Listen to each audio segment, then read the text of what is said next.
Vieta was a three-time All-Star, East Division All-Star as a player, but worked for many years as one of the leaders of Football Canada.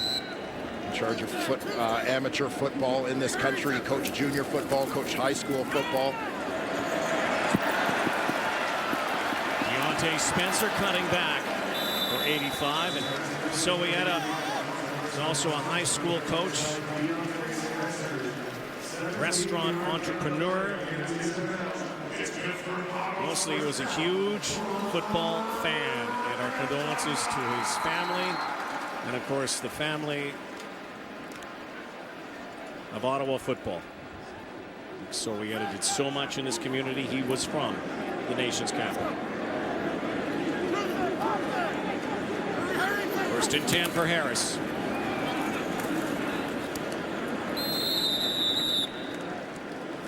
I know you never question your old coach.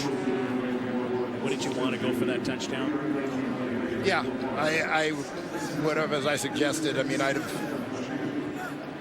in terms of that momentum that you're going for, a little bit more of a go big or go home mentality. And again, I fully understand why you want to make sure you don't come up empty after a good drive. But I think in terms of buoying the confidence and so on of the players, you'd have gotten so much more from a touchdown. Harris looks deep now, and an over-the-shoulder catch. Oh, what a catch! Added to the highlight reel. Greg Ellingson, another chapter in an acrobatic season for number 82. Greg Ellingson leading the Canadian Football League receivers in yardage this season. It's just that fade on the outside, Gator position to the inside, perfectly thrown ball. And terrific tracking of that football by Greg Ellingson. 2 catches for 40 yards. Ellingson moving close to 1,000 through 10 games. Harris is picked off by Purifoy. So the BC Lions with a huge takeaway here. Trevor Harris and the Redblacks were sniffing another touchdown and maybe a put away in this game. Instead, the BC Lions come up with an enormous takeaway at the right time. Now they need more points. Luchez Purifoy, his 3rd pick of the season. We'll take a look here at Luchez Purifoy, who's moved to halfback for this game. And, one of the keys to his success in making this interception is just how well he makes the turn as the receiver gets on top of him. He flips his hips so quickly to make that turn. He doesn't get caught flat-footed, so he doesn't allow any separation. That puts him in perfect position to box out the defender from the ball when it's in the air and make a play. Given the opportunity to make a play, he made a play. It's what the Lions needed. First turnover of the game for the Ottawa Redblacks. 11th pick of the season for the Lions. Harris goes gunning. There's the first catch back in his old haunt for Chris Williams. Yeah, Chris Williams. Of course, a guy best known for his speed. And that's the biggest element that the BC Lions want him to bring to the table in their offense. Goes over the top for Burnham. Maybe a little more ball control offense now, but they still have to get some points in a hurry. They're down 22. So Travis Lule back on a field. A few years ago, his career looked like it might be over. Right here in Ottawa. Yeah, tragic shoulder injury. He ended up at the bottom of a pile. Linebacker Nick Taylor is down for the Redblacks. Score is 25-3. Home side. We'll be back in a moment.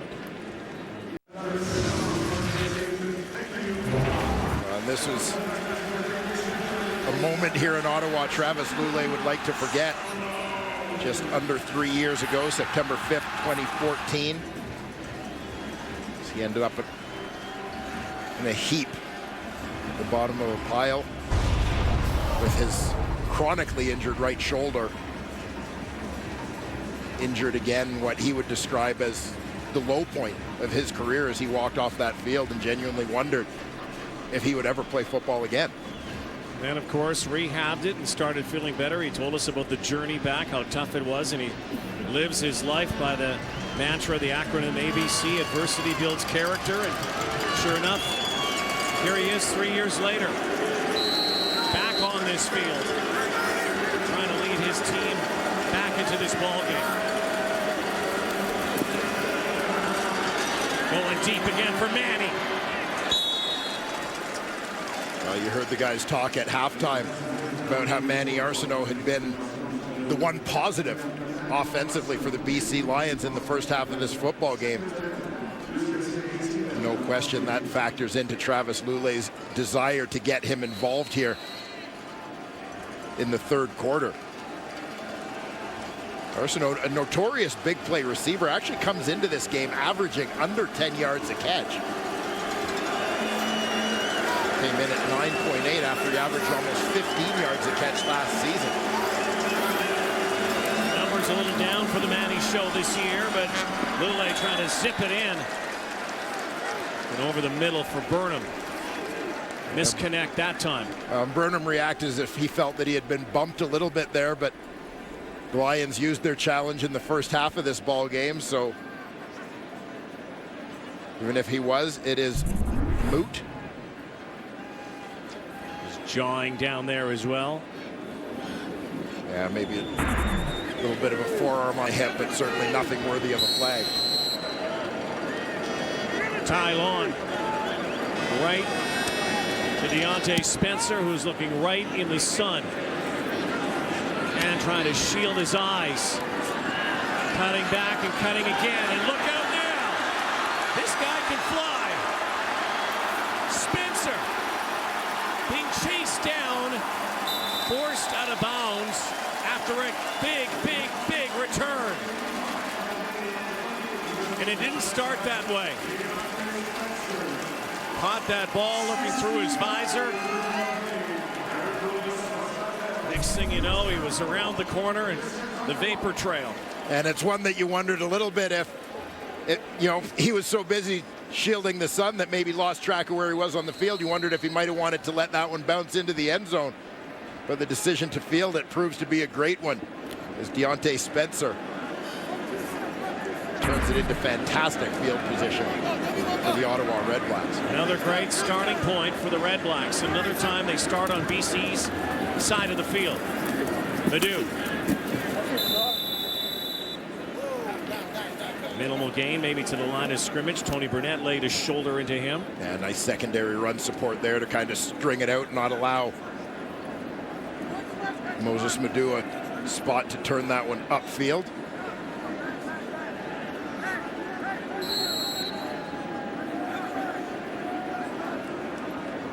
There's that sun shining on the field.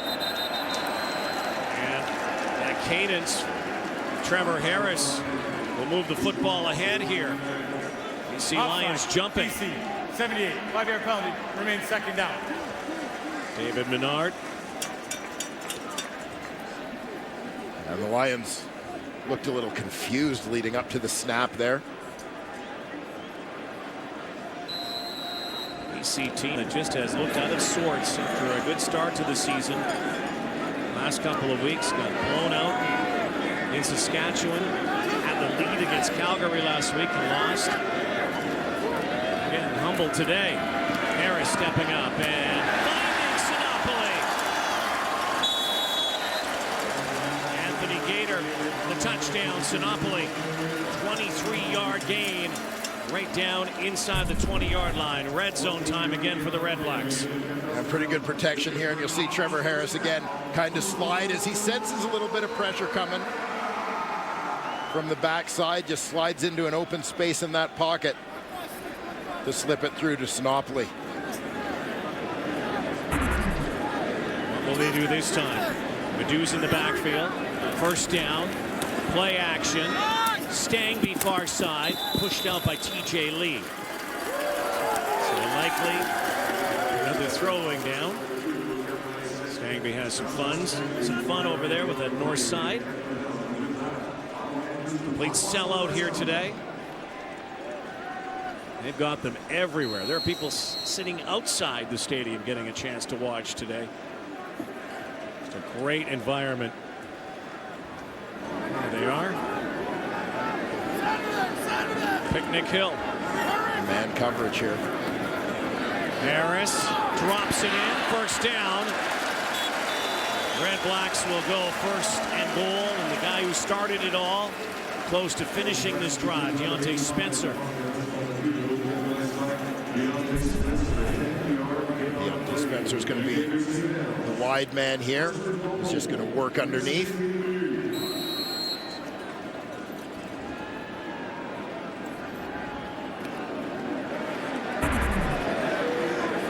Final 30 seconds, third quarter.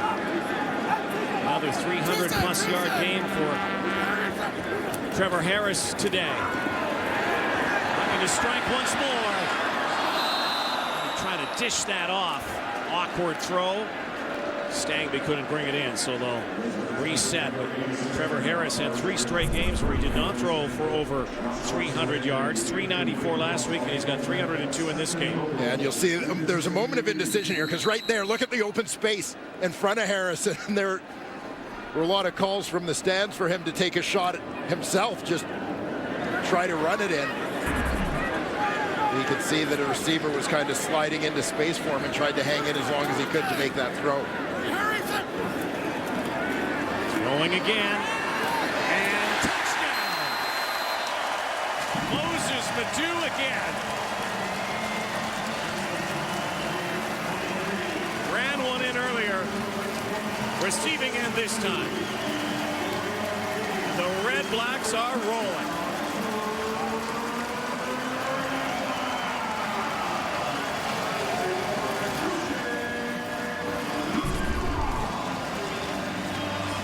Madu is on the right side of your screen in that backfield next to quarterback Trevor Harris. He's just going to slip out into the flat. Lining up for the convert here, but there's an injured Lion on the field. And the Lions saw it coming, but saw it late, as both Craig Rowe and Solomon Elamimian both tried to get out to the flat to get to Madu, but nobody was there in time. The Ottawa running back has his second score of the game. Chez Purifoy is being helped to the sideline. Madu's got 2 scores here today. Nice little exchange of responsibilities in the backfield. Brad Sinopoli stays in to block. The running back releases out the other side.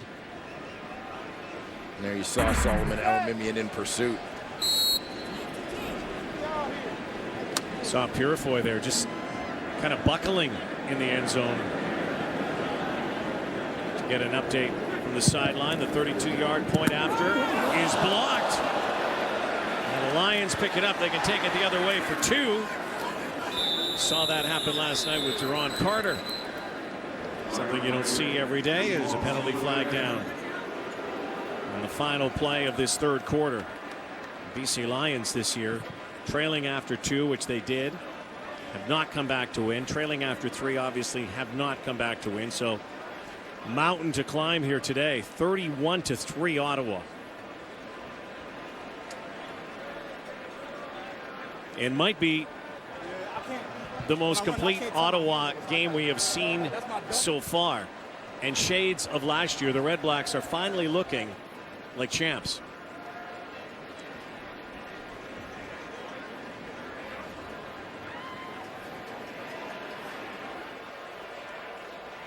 So that is the end of the third quarter. We'll straighten that out.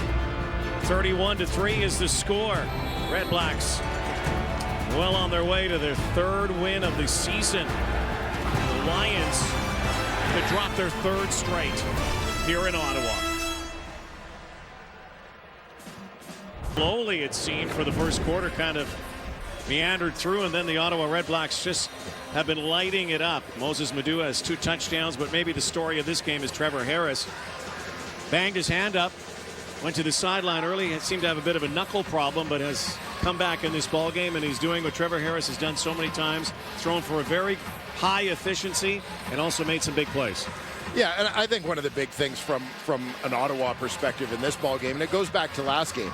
We had a conversation with Rick Campbell yesterday where we asked, what was the difference between winning and losing? And the simple answer he had was that we had an answer. Basically, when the other team started to make some plays, and he particularly referred to Hamilton scoring a fourth quarter touchdown in that ball game, that they marched right back, came up with some big plays of their own, and managed to score to close out that game. And, you know, Ottawa has made plays. Anytime BC is pressed, anytime BC is threatened in this ball game, Ottawa has bounced right back. Travis Lulay comes in the ball game. BC puts together a great drive and looks like they're going to start to build a little bit of momentum. Ottawa puts together a long drive and absolutely snuffs out the momentum. BC gets an interception in the end zone. One of those things that a couple weeks ago for Ottawa might have been a backbreaker or a turning point. But their next time down with the ball, they march in and score. Trevor Harris told us yesterday, too, you know, they've had a problem with the Oriole middle. It usually started well, Ottawa, finished well, but it's the second and third quarters. Complete opposite here today, and it's paid off. Lions are a long way back, and they need stuff in a hurry here. Ryan Burnham. We've done a few of these games where it's been a little lopsided, 40, and take a look at Burnham's catch.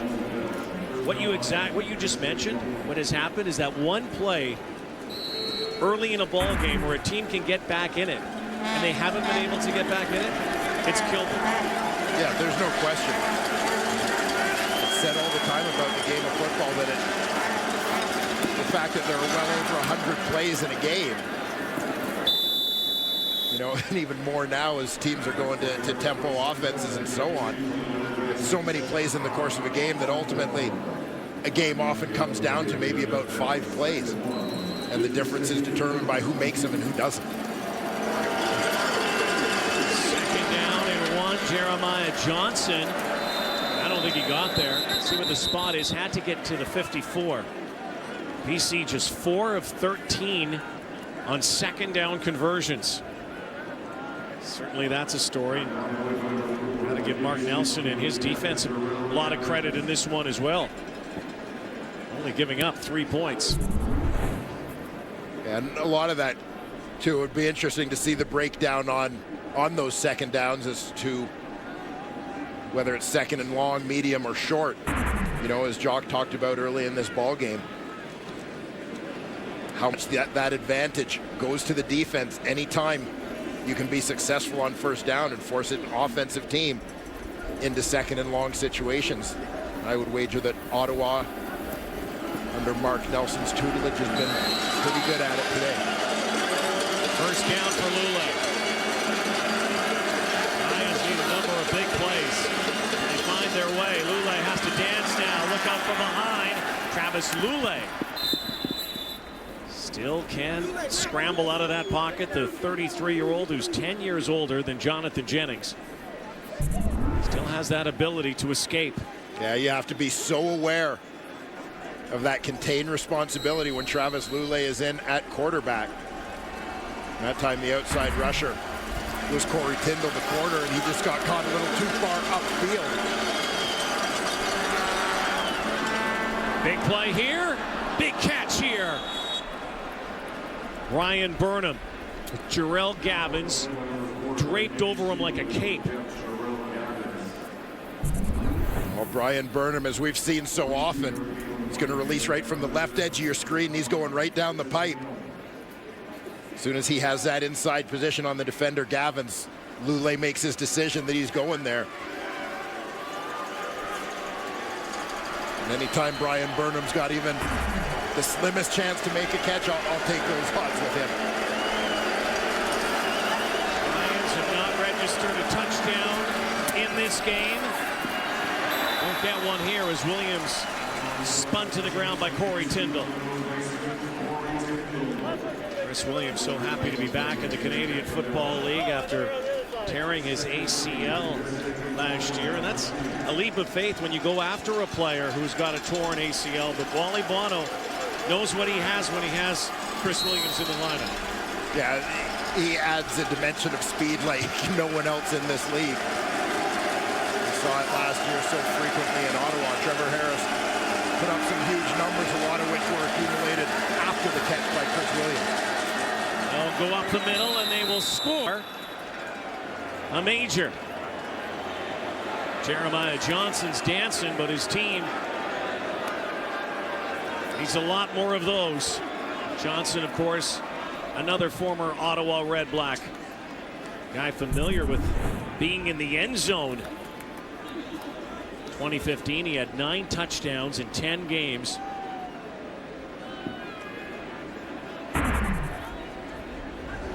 JJ finds the end zone.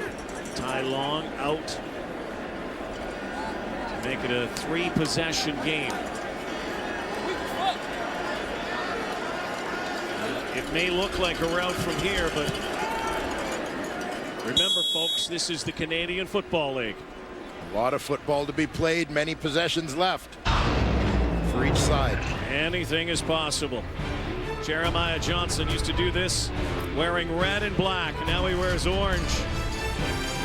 His Lions down 21. 10 early fourth quarter. Josh Stangby and Deontay Spencer back. Ty Long will kick this into the sun.